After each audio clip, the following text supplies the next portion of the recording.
Hello and welcome to the 6-Star Business Podcast. We're up to episode 56. I am your host, Aveline Clark. I hope you are well today. I'm very excited about this episode.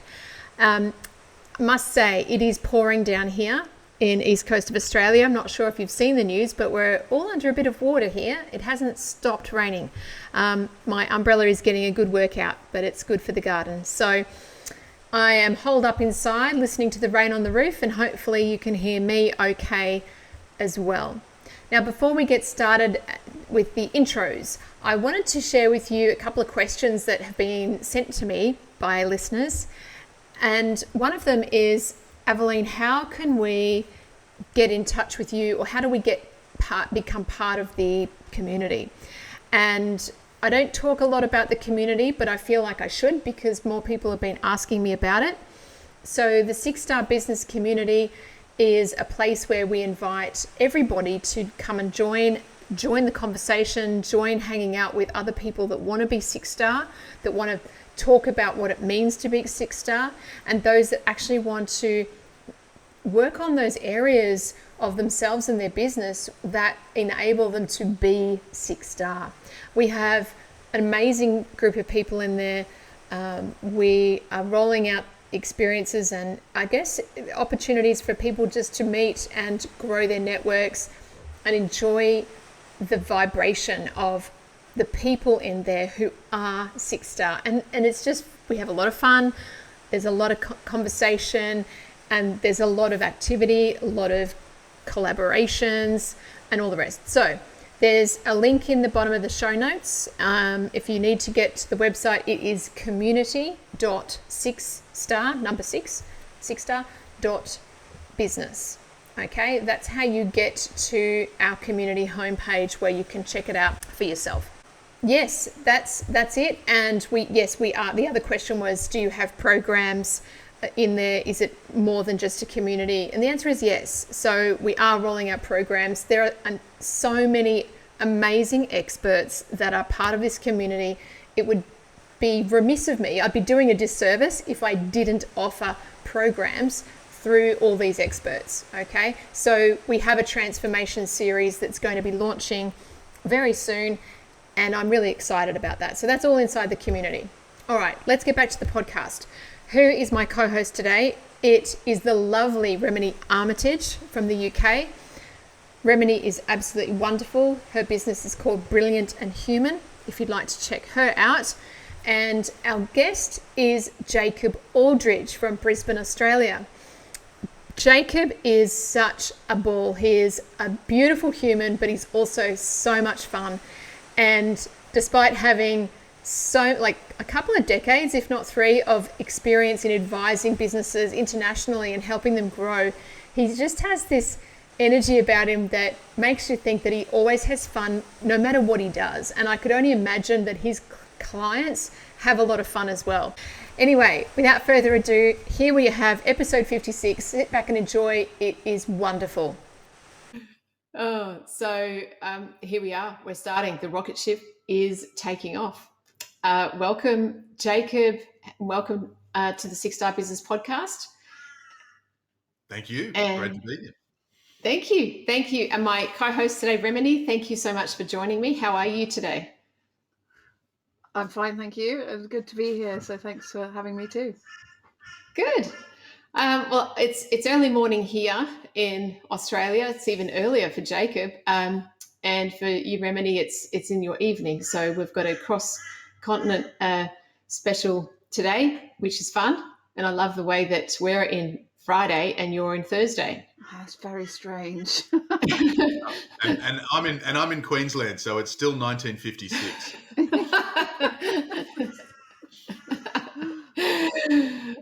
So let's kick this off with some questions to get to know you, Jacob. For all our listeners are keen to know, who is Jacob Aldridge? So could you please tell us, who are you? Where are you in the world? Who do you serve? How you serve them? And maybe something you like to do when you're not serving all your clients. Absolutely. My favourite topic, getting to talk about myself at this time of the day. So I am Jacob Aldridge, international business advisor, author, speaker, all-round cool dude. So I primarily work with small and medium-sized business owners, 12 to 96 staff. They're at a point where they've proven that they have a business model, that they've got customers, clients working, but they're still stuck in that growth phase. And at that size business, there's a different challenge that a business owner has where they're still ultimately responsible for all the different areas of the business. They might have some team who are taking on some of the day-to-day tasks. They've got better systems and processes, but the buck still stops with them. And at the same time, they're not large enough to have the time or the budget to go and recruit 28 different subject matter experts in-house or as advisors, consultants, all of those kind of things. It still all comes to them. So they also need one person who can show them how all those different parts of business are connected, where to prioritize their time and limited resources. And from there, potentially go and work with the individual who's going to build their website, do the sales training, help with the culture engagement, some of those kind of things. So they need that deep generalist in business because that's what they are as a business owner. And that one person they can trust is me.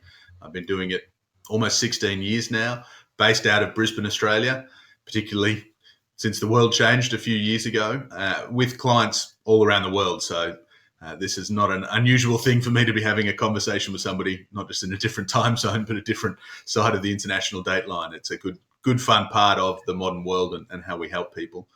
And what do I like to do outside of it? Used to say travel. Again, the world changed a few years ago. My beautiful daughter is about 3 years old. She got to 19 countries before her first birthday, which was when the world changed. So we certainly have done a lot of travel, a lot of leveraging remote technology to work. And if I'm not running around, then I'm sitting down as a former Guinness World Record holder who once held the record for the world's longest movie marathon. So if you need to sit down to get through some ISO or some quarantine, or hopefully we never have to hear those words again, then I can talk to you about how you sit down for 63 and a half hours and do nothing but watch movies, because I've also been there and done that. Wow. I'm nervous to ask, what movies did you watch? I wish I could remember. It's a bit of a blur. We started with Breakfast at Tiffany's because it was me and two other friends. We all got to put one movie in that nobody could veto, and that was my movie, and the other two insisted that be the first one we do, so they didn't fall asleep in it. My favourite movie of all time. And from there, it was all downhill, really. But we made it through.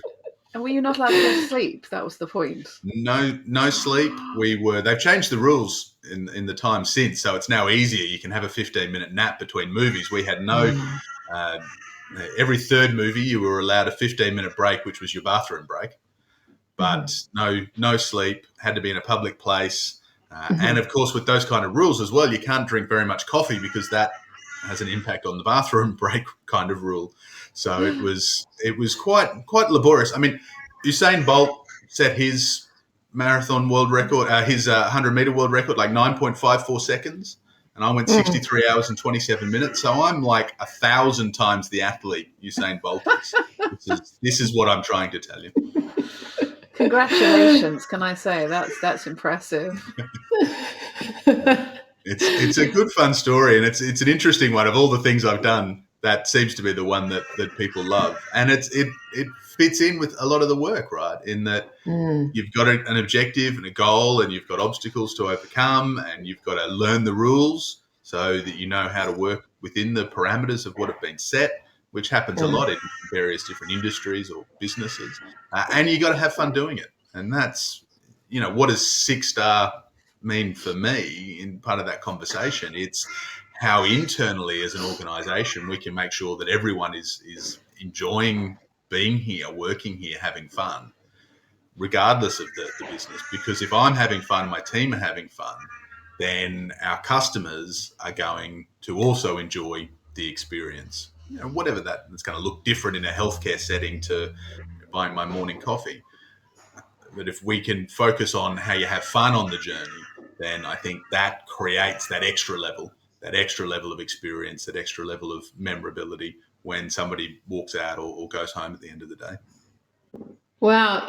First of all, I don't believe we've had a Guinness or former, or I'm going to say that you've got the Guinness Book of World Record holding for that, because, like you said, there was no Fantastic. Oh Look my at gosh! that. You've even got the certificate.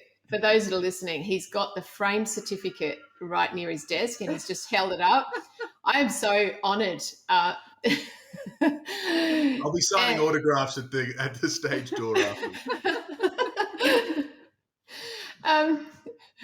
Wow, fun. You know, of all the things to mention it as a 6-star, like what's important to being 6-star, you've brought out the fun card. And I must admit, like, even from the conversation we had in the green room before we kicked off, you are a fun person, just naturally. It is definitely part of your persona and naturally part of you. So I'm really fascinated to learn more about this aspect and any others, as we delve into, you know, what this really means and how it can really be applied or thought out, because you know, business is such a serious thing, right? A business owner typically has a lot on their plate. It's not necessarily fun. I think that's a perception, and that's a choice that a lot of business owners can make. Absolutely, there's the emotional experience. It's a roller coaster, the highest of highs and the lowest of lows. You know, you're going to get as a business owner as opposed to an employee, and that's part of the challenge. You've got to ask yourself, why did I go into business, and you know, what compelled it? And I find. There's a great movie reference, Blast from the Past, Brendan Fraser, Alicia Silverstone. Great little rom-com. And one of the minor plot conversations is the father, Christopher Walken's, trying to explain baseball to his son who's never seen it before. And why do batsmen move around when somebody gets walked? He said, well, they must. They must. They just have to. They have no, and it's not a concept in baseball that kind of makes sense until you watch a game and you realise that there's another man coming your way. You must move. And I love that you just must kind of imperative. I think that goes on for an awful lot of business owners. We really didn't have a choice. And you've got wealth of experience as well to agree, disagree. I think so many business owners ultimately made a choice but didn't really have a choice. This was just something that they had to do. They had to either get it out of their system, or really there was never any other option for them but to go in and do it. And they've got some, maybe thinking level reasons for doing it. I'm going to make more money this way, or I'm going to build wealth for the family, or I'm going to help a certain lot of people, or it's just about lifestyle even. And I've certainly focused a lot on lifestyle over the last few years of my career. When you've got that imperative to go out and do something and you're making that choice, why not also make that choice that I'm going to have as much fun as I can while I'm doing it? And I've got to remember that it is a choice. In a lot of ways, it's a privilege, particularly for us in the West, to be able to take the risks that come with starting a business, particularly rolling the dice and some of the large investments as you build more of a team, premises, overheads, marketing campaigns, all of those kind of things.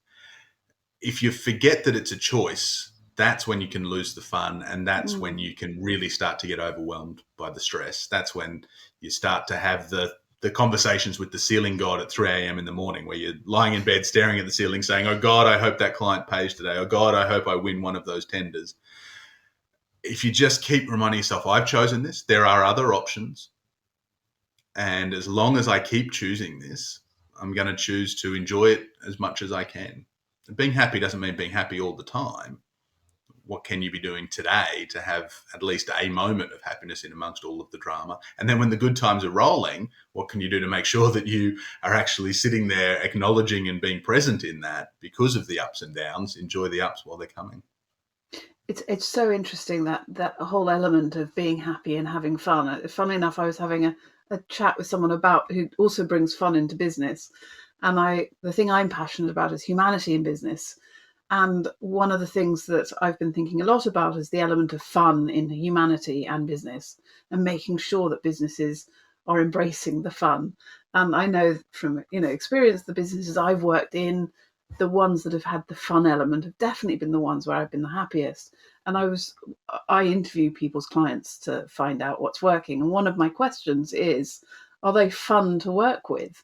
And I think it's a really important thing to think about, because actually, if someone's fun, they're more human, they're more engaging, you have better relationships, whether or not they're your clients or your teams. And I love that that's such an important part of what you do, because I think that, like you say, people do forget to have fun. And I think to be truly human, 6-star and successful, you need to remember the fun, because you're just going to end up being miserable without it. So I really love what you stand for. How often do people say, yes, they are fun to work with? Is that a common feedback that Varied. you get when you ask that question? It's varied. I haven't asked it that much, if I'm being honest, because it's something that I've been mulling in my mind. And it was literally, as I say, today I was having, obviously meant to be talking about fun, conversation with this guy who goes into teams and makes them play and learn and embrace each other, by having fun and playing with Lego and things like that. It's kind of cool. Oh, wow. Yes. Yeah, it comes back a lot, I suppose, to that discretionary effort that gets talked about a lot in management leadership literature. How do you get the team to put in that extra little bit? How do you get your customers to, forgive you when something goes wrong, or to think of you, or to talk about you, refer you, all of those things that we love to see on a commercial side of business. It comes back to, and I love that, the humanity of business, which is so true. Every business in the world run by people. And we have our foibles and our flaws and our little quirks and biases and all of those kind of things. There's always an opportunity to embrace that on the cultural side, as well as benefit from it commercially. Absolutely. And how do you find with the people you're working with, how do you encourage the fun? How do you get the your clients thinking in that way? It's often an outcome. I find maybe I need to work a little bit more on my Lego skills. That sounds like a good way of getting the team. And I've done the marshmallow challenge, where you build the marshmallow towers. Done that with a few organisations over the years, which is a good fun exercise that people can Google. Plus, I get to eat 3/4 of a bag of marshmallows, which I quite like. While watching movies. While watching movies, while watching the team try and assemble these things. To me, the key thing I try and get across, and I sometimes call myself a contextual business advisor. So there's a whole lot of the content and the stuff and all those different areas of business we talk about. Behind all of the decisions in business sits the context. Why are we doing this? For what purpose? And we've all got these decision-making filters, a lot of which are hidden secret even to us. And so if a business isn't getting the outcomes that it wants, and that's normally when I get the introduction or the phone call, because they're stuck or they're exploding, or in a good way or in a bad way, but things are changing and they're not quite in control. It's usually because the business owner is running some contextual decision-making filters that they're not fully aware of. And so a key part of what I do, whether it's just coming in to focus on the strategy or the cash flow or the team engagement, is get some awareness of the context, the decisions, the reason why the business owner is doing those things, and get them communicating that out to the team. And once you start to understand that contextual lever, start to realize the responsibility, power, opportunity you've got, taking that extreme ownership to make a different decision, to communicate that, to go and create whatever it is that you want in business. Once you get that responsibility back, that's when the fun, I see, starts to really show up, because you're taking charge of the business again. You're back in the driver's seat of the freight train instead of being strapped to the front of the runaway freight train. And it's hard to even give yourself permission to have fun when you're feeling like the business is driving you. And then things start to flow. You start to have more time, you start to have more money. Those things certainly help the fun side come out a little bit more. And sometimes you've got to smack a business owner around the head a little bit and say, look, we need to do some things right now to get a bit of fun back into the culture of the business, or half your team are going to be gone in 6 months. Often it is creating the fun by starting with more of the commercial outcomes.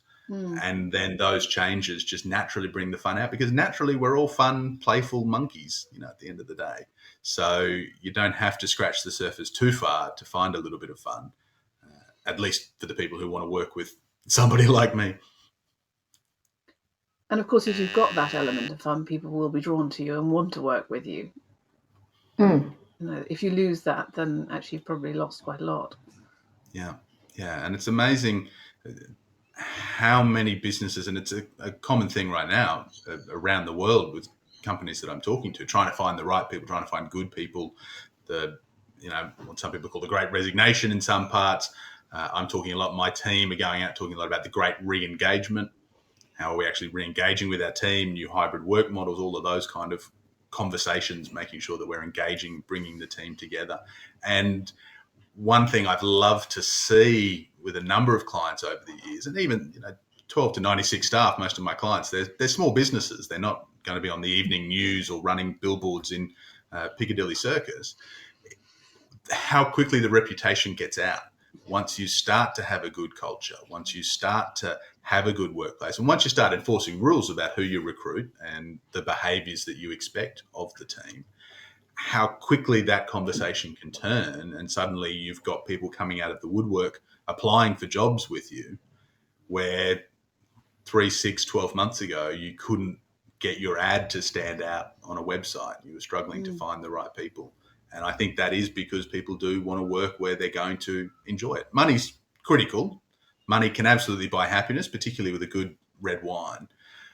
And at a certain level, I think there's too much leadership literature that talks about, autonomy, mastery, and purpose, and ignores the money thing. It's a key part of it. But beyond that, nobody's leaving a job for a few £1,000s a year, a few $1,000s a year. They're leaving a job because they're unhappy, and they're unhappy because the business hasn't brought in that humanity.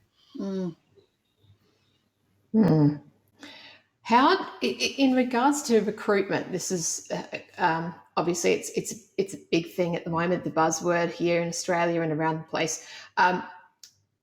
You mentioned then that someone will want to take a job, so they'll where they believe they're going to have fun. So how does an employer right now position their ad, position themselves, position that interview process in a way that engages that person to make them believe that and feel like, what is it that's going to create that sense of fun? It's exactly the same things that we do for clients and that a lot of business owners understand. It's like, if I want to win clients, well, I need to have a website that demonstrates who we are, what we stand for, what makes us different. I need to embrace new media. Let's get some videos, some imagery, some photos. Maybe that's a YouTube channel or a social media account, whatever it might be. And let's get some testimonials. And if I say that in a client space, I'm not going to get up on stage. Nobody's going to invite me to speak at a conference where I say, hey, have you thought about some testimonials for your clients to win more clients? And yet we don't apply that in an employee sense. And I got one client in particular, very competitive industry, who has exactly done what I just talked about. They've gone from 2 years ago really struggling to find great technicians to all of a sudden they're having 2, 3, 4 great people apply every week. And that was one of the big shifts. We set up the recruitment page on their website. So they do have a great website. We did videos with the team talking about what they love about working there. They got a lot more public about their culture.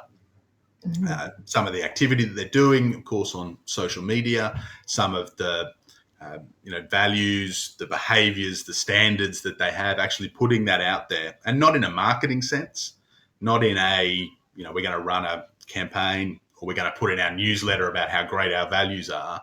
Just sitting there on the website, because when somebody's looking for a job in the industry or when they've heard of that company, they're going to go to the website, they're going to look, they're going to go to the Facebook page and they're going to have a look.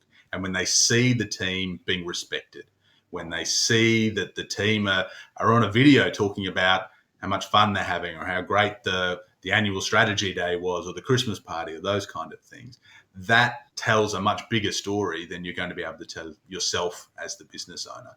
And comes back to one of those contextual shifts, and one of those key ones that I know you've talked about, abundance versus the scarcity.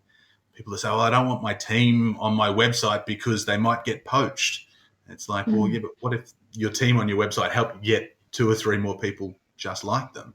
And the more people you've got in the business that are having fun, that are enjoying it, the far less likely it is that somebody's going to want to leave to go somewhere else. So that's a specific content piece that I think a lot more businesses can do is show off the team, show off the culture, show, don't tell, and make it very easy for people to hit a button, send an email, say, hey, I want to come and work with you. So what if they don't have the culture that Ooh. worth showing off? How do you sell something that you don't actually have? Yeah. Well, you've got to address that. And, the right culture for your business is going to be the right culture for your business. And that's something that every business owner has to make some decisions around. It's not about copying somebody else. You listen to an amazing podcast and go, oh, I'm going to change my whole business because that works for that other person. It's got to work for you. But again, a lot of culture is intuitive, unconscious. I hired someone like me and they hired someone like them. And now we've got this business where we all kind of are similar and we all get along. We've never really thought about what it is that makes us, us. And you can do a workshop, you can do a whole, multiple month strategy process. But the key questions that I try and get business owners to get the context of their culture. It's who is your ideal team member? What do they look and feel like? What have they got in common? What are the characteristics? Why are you here as a business? What's your purpose? And that doesn't have to be some huge altruistic, change the world, do no evil kind of thing. It's whatever is meaningful for you and your business. What are the core values? 3 to 5. They're contextual filters that they help make decisions day to day. When I go to, my values, like transparency is one of my corporate values. So when I'm making a decision about what to share about my business or share about my life and parts of my life that are strewn all over the internet, and I'm quite relaxed around that because I run a transparency context as one of my values. So what are those? And then the key thing that I think a lot of businesses miss is that they get the purpose and the values and some of those kind of things, put them up on a wall. How are you actually implementing those? How are you living them? Because it's very difficult to manage to a value. It's very difficult to sit there with someone and say, hey, you're not being transparent at the moment. You're not being honest enough. You're being too honest. Or what are we trying to, how are you actually doing those? Which is, what are the standards that we set? What are the things that we aren't going to walk past, as they say in one of the classic business aphorisms? The standards you walk past are the ones that you accept. So what are the things? If everyone's got to be at work on time, what do we do? What are the consequences? How are we as a business living the culture, which might be the Christmas party or it might be playing bingo on a Friday with the team, whatever it might be. And then the thing that I love, which is, again, the most fun part of the whole culture conversation for me, what are the unique rituals that we do as a business? What are the things that we do that almost nobody does in business? Because those are the things that can become memorable, can become special. I did a video, one of my video series, going through a whole lot of them, but that one that I love that I just referenced was Friday Bingo, an accounting firm that I worked with, and that was team generated. Some of the team members said, hey, we got a bingo set at the grocery store last week. It'd be fun to play bingo when we're sitting around on a Friday afternoon instead of just sitting around having drinks and those kind of things. And it became a culture ritual every Friday afternoon, sitting there playing bingo, 20, 30 accountants out on the deck playing a game together. And those are the sort of things that when word gets out, people go, that's interesting. I want to work there. And also for the team members, when somebody comes along and offers them an extra $5,000 a year, sort of sit there and go, well, do I really want to risk losing what I've got here? And when I'm sitting on the deck on a Friday afternoon playing bingo with people that I'm friends with, that's not really worth the risk of going somewhere else. So those rituals I would encourage. You've got to do some of the other groundwork, but as a business, if you can come up with some of those, that's when you're really going to have a better culture and engage the team a lot more to bring more of themselves. So I'm really interested in this new world we're living in. When you think about COVID and the impact on businesses and the fact that, we've been stuck at home. We're now going back to work. Some of us are, and going into the offices. But of course, it's more hybrid. Culturally, things are changing. People don't want to go back to the office. Some people do, some people don't. And I wonder how that's going to impact businesses and the culture, and how do businesses embrace that and make the most of it, and make the most of it for their people. And I'd be interested to hear what your thoughts are on that. Yeah, it's certainly the pace of change over the last few years has been extraordinary. I was mentioning before in the green room how much travel my daughter had her first year before the world changed, and that was a little bit still. I was doing a lot of work with my clients like this. It was a bit novel for them, and now suddenly everybody's on the remote work, the digital meetings, which platform are you using, all of those things. I tend to be a little pessimistic about the pace of change. I think if we go 5 years in the future, there will still be a lot of traditional businesses where everyone's going into the office, doing their work and going home. And some people are actually going to prefer that. Some owners, absolutely, but also I think a lot of employees. And we can't lose sight of that by rushing to embrace the hybrid conversation with our clients or our team, because there are a lot of people who don't actually have the home environment that support a work from home, because you've got 12 children in a council flat. I think about where I lived when I was living in London, like just working from there all day every day would not have been conducive to actually doing a good job. I'd rather have got on the tube and gone into an office sometimes. So we can't lose that by embracing, hey, how much money are we going to save when we don't have rent? Mm-hmm. Businesses are jumping into that hybrid space. It's a good, fun conversation. I had a client just this week who was my most anti-work from home client that I've had. As soon as every lockdown ended, everyone's back in. And then there were good commercial reasons for that. And half of their team are in the field. You can't go and work as a tradesperson from home. Send your blocked toilet to my house and I'll fix it and send it back. Doesn't really work. So, there are a lot of reasons why he wanted that. He's finally, in the last month, realized that, hybrid does have some benefits and it is here. And so we're having the conversation. Well, how do we engage the team, which is running some of the engagement tools and indicators that I do with teams. And then it's that culture conversation, involving the team, not top down, and involving the team. Well, what do the behaviors look like? What are some of the rituals that we do that are going to support us in a hybrid workspace? The biggest thing that gets lost that I see is the bump space, which is such a critical part of culture and skill development, business development, where you bump into people in the kitchen, at the water cooler, making a cup of tea, whatever it might be. And you have those offhand 30-second conversations that start to build up. It starts to build up a little bit of a relationship, someone you don't normally work with, and how was your weekend? Or, and that's interesting, you're working on blah, blah. Well, that actually, I've never realized that we as a business did that kind of thing. How do I learn more? That's the big thing that gets lost, because we suddenly codify a lot of the conversations. We have hopefully better meetings. I think most businesses need more meetings. They just need better meetings. That's a whole other diatribe that I could go on. But we codify a lot of it. It becomes much more formal. Even poking your head around the corner to someone in the desk becomes, hey, can I book a meeting time with you to have a conversation? So you need to go, as an organization, what are we doing? How are we making sure the lines of communication are there? What are our rules around just pick up the phone, call me if you want to have a conversation? And how do we get some of that bump space? How do we throw the team together in random breakout rooms to have some of these conversations? Or how do we make sure we are getting together on some kind of regular basis so that those relationships and conversations are happening? Because otherwise we will lose engagement and we will lose great talent, because they'll go somewhere else to do something they could have done here, they just didn't realize. And it is that humanity in Probably business, the key isn't thing it? is keep having the conversation with the team, because they're going through it for the first time as well. What do they want? What's going to energize them? And which you learn from so many people if you're actually engaging in person, especially the younger generation. You need that human engagement and you need the fun. And actually, you don't get that from working from home on your own.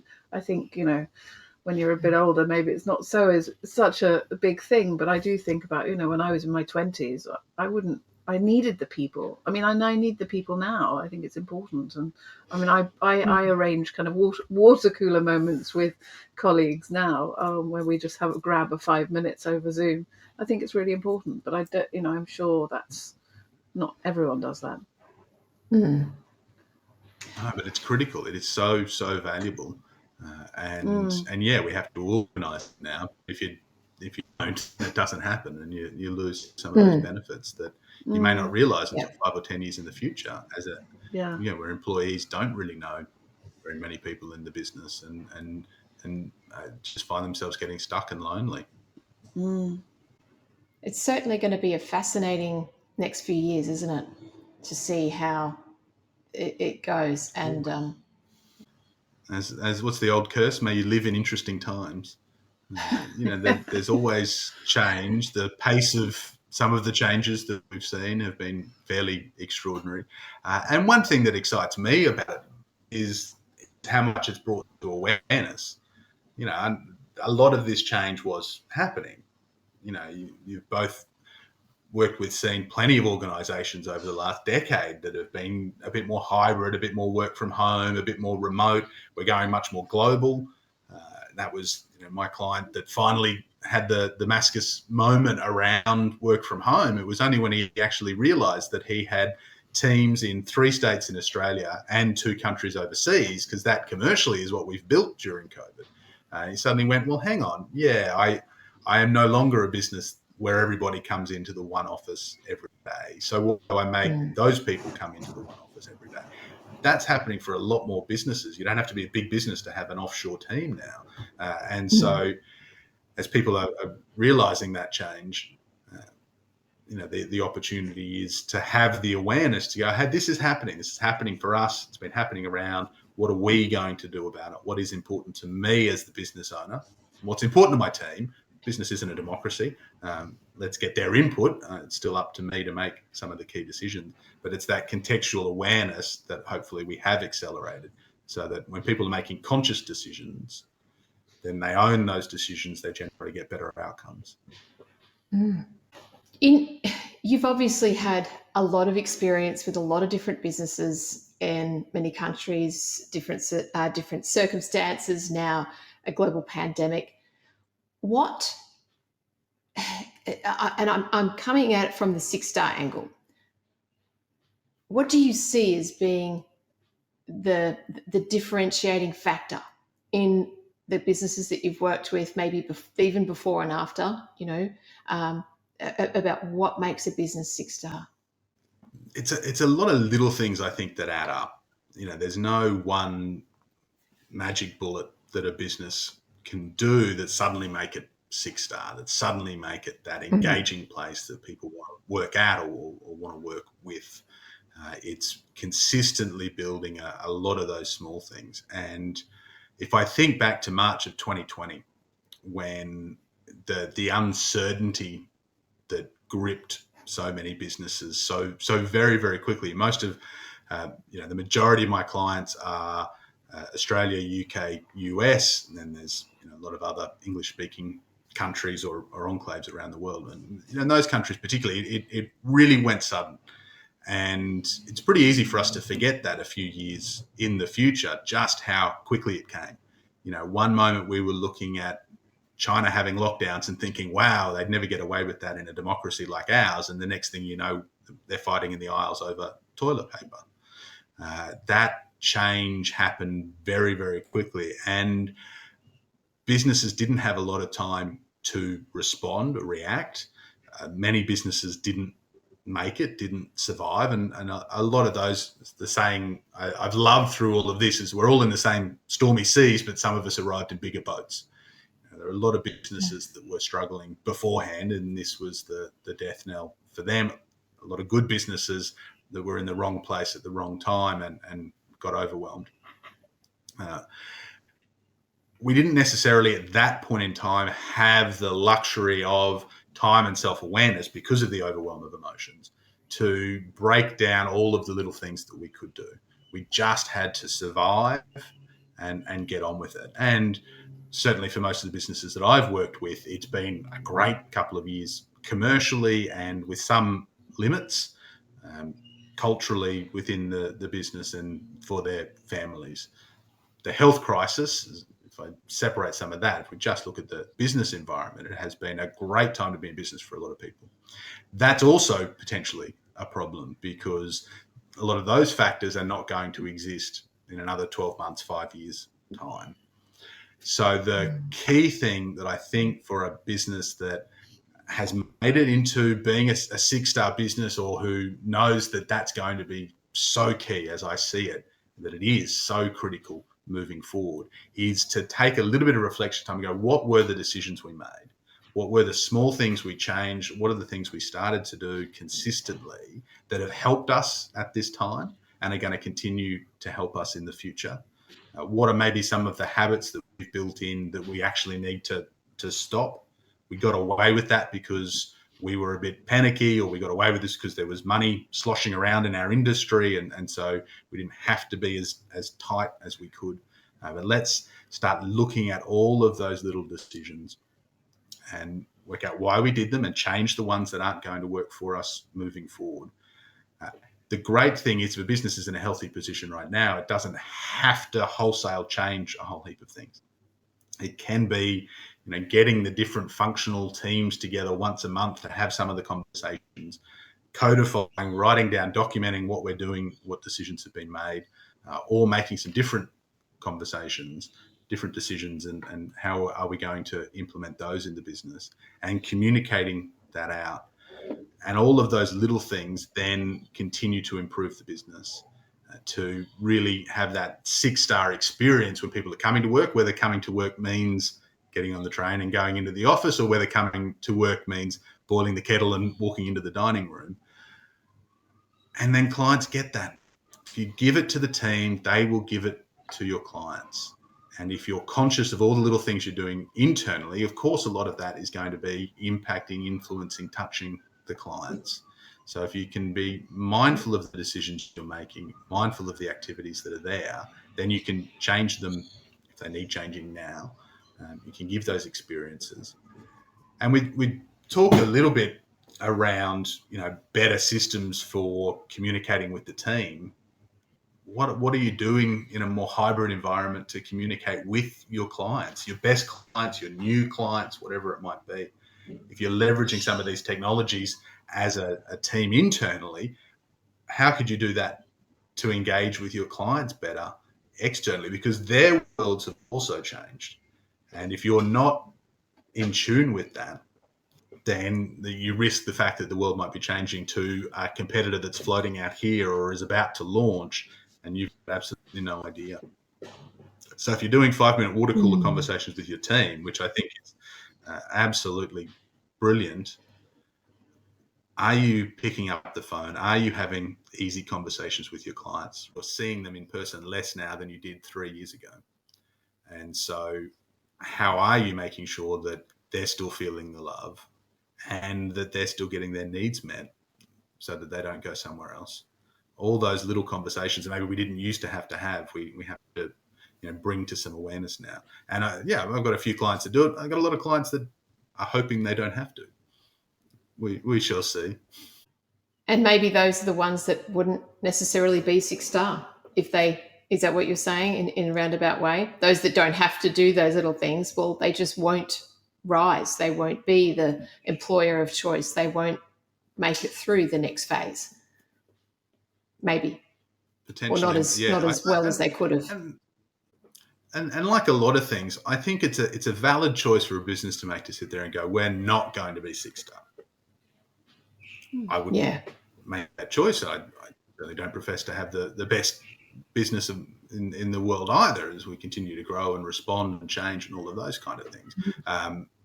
If a business is making the conscious choice one way or the other, then I think that's okay. And, I've got one client, they've got multiple businesses. One of the businesses they actually started, they said, look, we think that this industry is going to be gone in 5 years.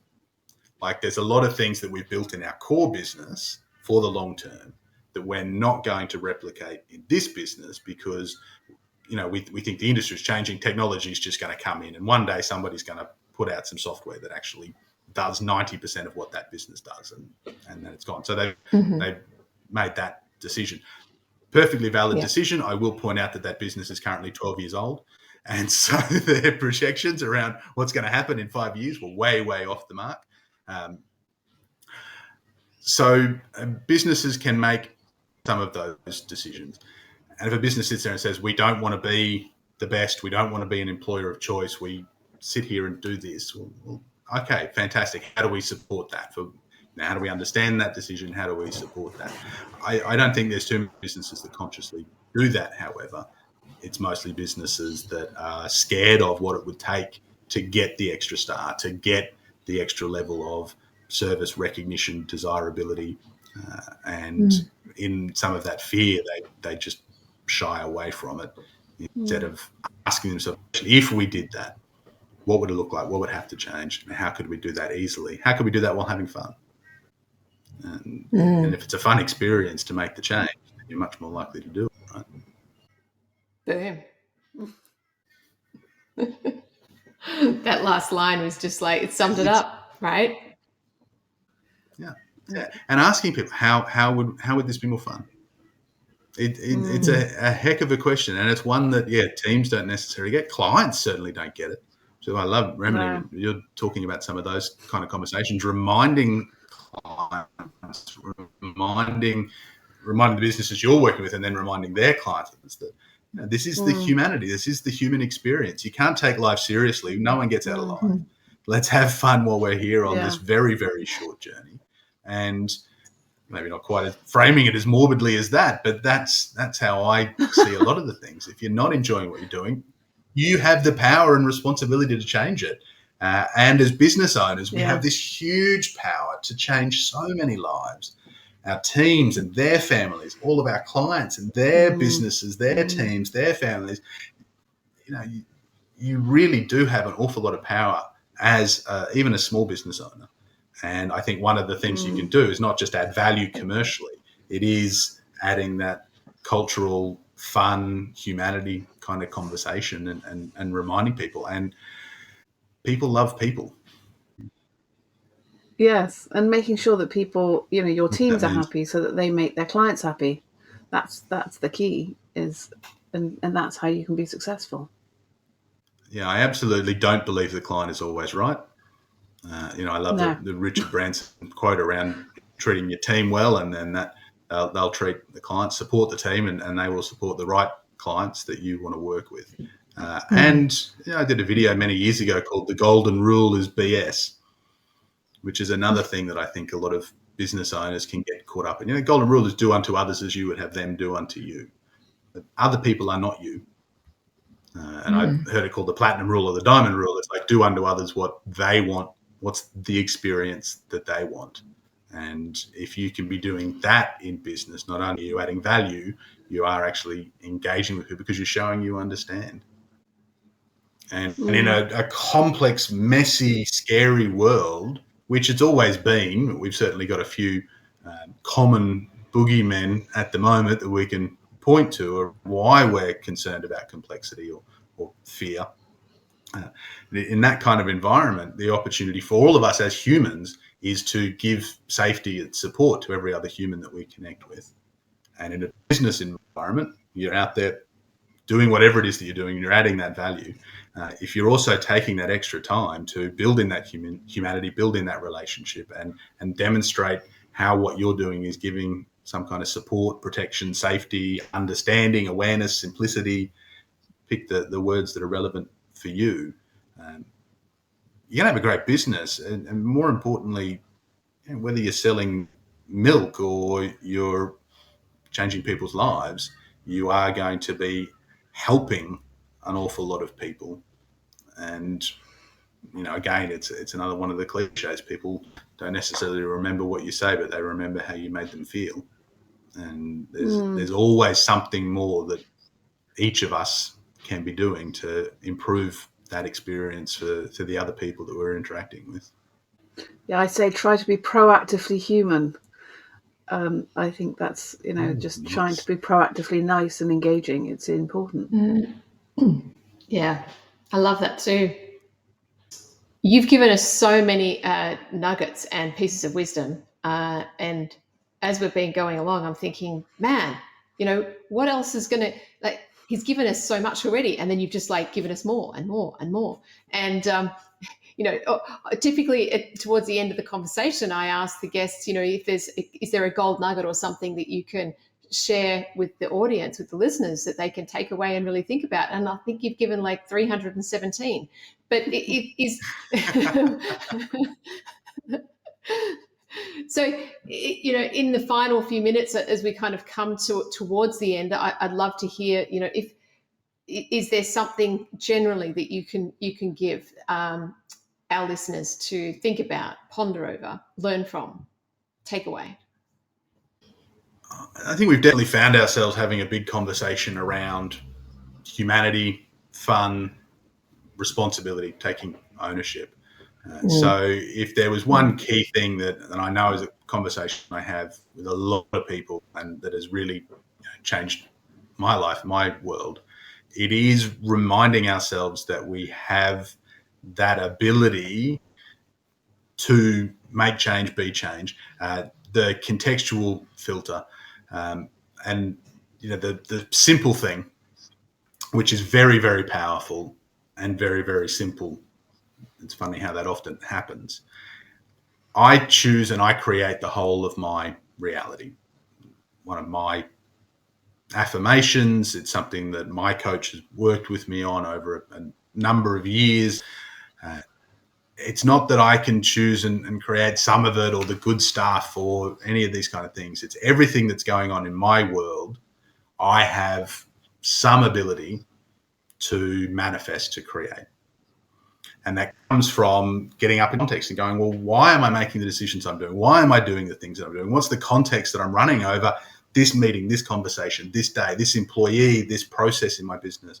We can get very, very caught up in the stuff, and business can mean that you get stuffed very, very quickly because there's so much stuff. Taking that time to go to context and go, why am I doing it? What is it that I want to create? Whatever the time frame might be, in my world, in my life, in my business, or just for the next 10 minutes. Because if you can do that, you bring it back to having that responsibility yourself. We're not in this alone. We engage our teams, our clients, we give them great experience. They give us great outcomes. The one thing we can control is ourselves. And it's taking that time more often to ask ourselves, what is it that I am choosing to create? Because you are incredibly powerful. And if you are a business owner, you've already demonstrated that by taking the risk, taking the leap, even if it was just something you had to do, you had no choice but to go out there and build your own business. You've still done that huge leap of faith. You've taken the responsibility. Keep taking it. Keep appreciating the opportunities you're creating for your team, for your clients, and be okay changing why you're doing things at certain times, because for all the life is short, it's also quite a long journey that we're all going through. You're going to change, and you've got responsibility and power all the way along to keep getting the outcome you want and to keep sharing that with as many people as you choose to. Wow. Lots to think about. Yeah. So powerful, so simple. Complaining about and I love the way coffee here, but it's obviously kicked in. Oh, wow. This has been such a beautiful morning start for me. And Remini, I hope it's been an amazing cap off of your day. A few things to sleep on. Yeah, well, I've woken up, so that's a good sign. I'm usually dropping off by now, so I'm doing well. Is there any last questions, Rem, that you've got for Jacob? I think you've probably covered everything. My mind is buzzing, and I think there's so much to think about. I mean, I things are beginning to fly back into my head. Oh, I didn't ask this, and I mean, one of the things we said at the very beginning, I just have to bring up, is the tenacity and the kind of determination to sit through 63 hours and proving that you can do anything. And it reminded me of a book which was Taming Tigers. And I don't know if you know the book, but the idea of you can achieve what you want if you're really determined, and you create the world you want, and you get the help you want, and you decide you're going to write those stories. And I think everything you said kind of sums that up. And you can make the world you want if you work with the right people. And I think what you said sums that up. So thank you. That was really, really interesting. Yeah, that's been a wonderful, wonderful conversation. Proactive humanity.